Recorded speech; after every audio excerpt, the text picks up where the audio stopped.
এই, তোমাকে একটা কথা বলছি, কথাটা শোনো। আমার পায়ে ব্যথা, বুঝেছো? অর্ধেক কাজ তুমি করবে, অর্ধেক কাজ আমি করব, বুঝেছো? এতদিন আমি একা একা সব সংসারে কাজ করেছি, এখন পায়ে ব্যথার জন্য আমি পারছি না। পায়ে ধাক্কা লেগে ব্যথা লেগেছে, এই ব্যথা কবে সারবে আমি জানি না। এই দেখো, তুমি একবেলা রান্না করবে, আমি একবেলা রান্না করব। তুমি একবেলা বাসন মাজবে, আমি একবেলা বাসন মাজবো। তুমি কালুকে চান করাবে, আমি ভুতুকে চান করাবো, বুঝেছো? এই করে কাজ করব। তুমি আমি ঘর ঝাড় দেবো, তুমি ঘর মুছবে, ডান্ডাটা দিয়ে ঘরটা মুছবে।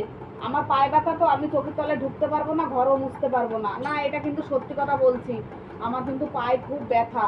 এ দেখো, প্রত্যেক দিন 1 গ্লাস করে হলদি দুধ খেতে হচ্ছে পায়ে ব্যথার জন্য। হ্যাঁ, কার ইচ্ছা করে 1 গাদা হলদি দুধ খেতে? হ্যাঁ, প্রত্যেক দিন হলুদ খেতে ভালো লাগে? 1 গাদা দুধের মধ্যে হলুদ দিয়ে?